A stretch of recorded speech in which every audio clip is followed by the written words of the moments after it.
Corona के चलते हमारे देश में जितनी भी डेथ्स हो रहे हैं वो किसी भी और देश के मुकाबले काफ़ी ज़्यादा है।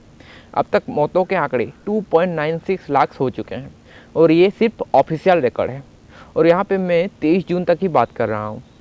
लेकिन अगर मैं आपको ये बोलूँ कि ये मौत के आंकड़े सारे झूठे और एक्चुअल डेथ के हिसाब से बहुत ही कम है, तो वाशिंगटन यूनिवर्सिटी के institute for health matrix and evaluation IHME द्वारा जारी किए गए एक नए एनालिसिस के हिसाब से मई 5, 2021 में कोविड से होने वाले मौतों की आंकड़े एक्चुअल 6,54,395 तक हो जाना चाहिए था।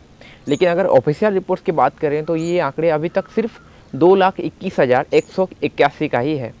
तो IHME के हिसाब से ये टोटल डेथ की आंकड़े की सिर्फ 1/3 या 1/3 ही है। ये हाल ही में ही तेलंगाना हाईकोर्ट ने भी ये मानने से इनकार कर दिया था कि सारे स्टेट्स जो भी कोविड रिलेटेड देश के आंकड़े बता रहे हैं वो सब सच है।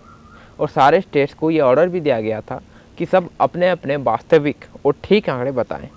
और यहाँ तक कि सारे राज्यों को अपना अपना शमशानों और कब्रिस्तानों में डिस्प्ले बोर्ड लगाने का ऑर्डर भी दिया गया था, ताकि सारे आंकड़े किसी से भी ना छुपा रहे। सबसे पहले आया Indian council of medical research द्वारा निर्धारित महामारी के दौरान डेथ्स के रजिस्टर करने की प्रोटोकॉल को अच्छे से जानते हैं। मतलब किस किस क्षेत्रों में पेशेंट की मौतों को कोविड डेथ के हिसाब से लिया जाता है। अगर एक कोविड पॉजिटिव व्यक्ति बिना किसी कोविड के सिम्टम्स के उसकी डेथ हो जाती है तो उस डेथ को U07.1 के तहत कोविड डेथ के हिसाब में दर्ज किया जाएगा। WHO ने कोविड वायरस आइडेंटिटी के लिए 2 कोविड कोड बनाया था, U07.1 और U07.2। तो U07.1 वहाँ पे लागू होता है जहाँ पेशेंट को कोविड टेस्ट में पॉजिटिव आता है, और U07.2 वहाँ लगता है जहाँ पे पेशेंट को कोविड टेस्ट में नेगेटिव रिपोर्ट आया होगा। अगर कोई कोविड पेशेंट सांस के प्रॉब्लम से उसकी डेथ हो जाती है तो उस डेथ को भी बिना किसी सोच विचार के कोविड डेथ के रूप से लिया जाएगा। अगर किसी व्यक्ति को कोमोर्बिडिटीज यानी कोविड-19 होने से पहले कोई और बड़ी बीमारी है तो उसको सांस के रुक के मरने के चांसेस बहुत ज़्यादा बढ़ जाती है। तो ऐसी कंडीशन में भी पेशेंट की डेथ हो जाती है तो भी उस डेथ को कोविड डेथ के क्लास में ऐड कर दिया जाएगा। अगर किसी व्यक्ति को कोविड की जांच के बिना मृत्यु हो जाती है या फिर उसने पहले से ही कोविड टेस्ट किया था मगर रिजल्ट नेगेटिव आया था, लेकिन उसमें पहले कोविड के सिम्टम्स देखा गया था, तो उस डेथ को भी संभावित कोविड-19 डेथ के रूप में ऐड कर दिया जाएगा।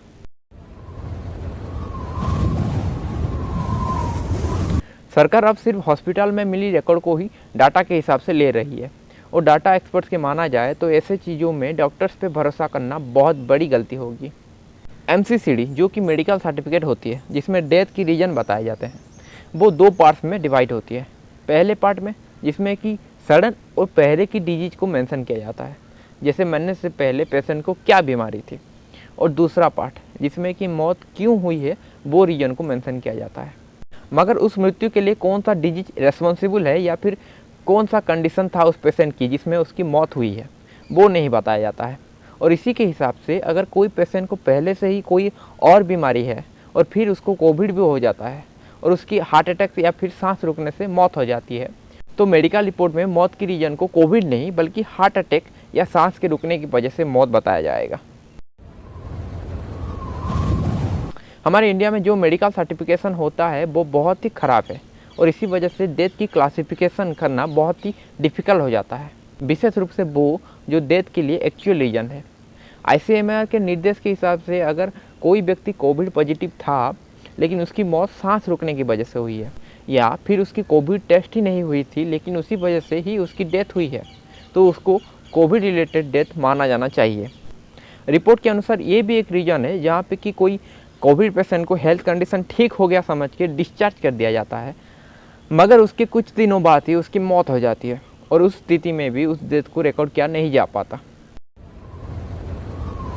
अगर कोविड से होने वाले मौत के आंकड़े सिर्फ हॉस्पिटल से जा रहे हैं तो उन लोगों का हिसाब कौन रखेगा जिनका टेस्ट ठीक टाइम से हो नहीं पाता या फिर जिसकी मौत होम आइसोलेशन में हो जाती है। National health system resource centre के ex executive director doctor T Sundar Raman का ये मानना है कि कोरोना डेथ के आंकड़े की कमने का वजह भी टेस्टिंग की कमी और कुछ टाइम से टेस्टिंग का रिपोर्ट का गलत आना भी है, और भी गाँव में टेस्टिंग का मात्रा बहुत ज़्यादा कम है, और ये भी है कि गांव के लोग में एक गलत धारणा है कि अगर वो पॉजिटिव आ जाते हैं तो उनको उठा के कोविड सेंटर में डाल दिया जाएगा। इसके कुछ एग्जाम्पल्स भी है, जब बेंगलुरु में लगभग 300 कोविड पॉजिटिव लोगों ने घर छोड़ दिए, अपना अपना मोबाइल स्विच ऑफ कर लिए ताकि उनको कोई ढूंढ ना पाए। और एक ऐसा केस जहां पे 30 यात्री बिना टेस्टिंग के ही डर के मारे आसाम एयरपोर्ट से भाग गए थे।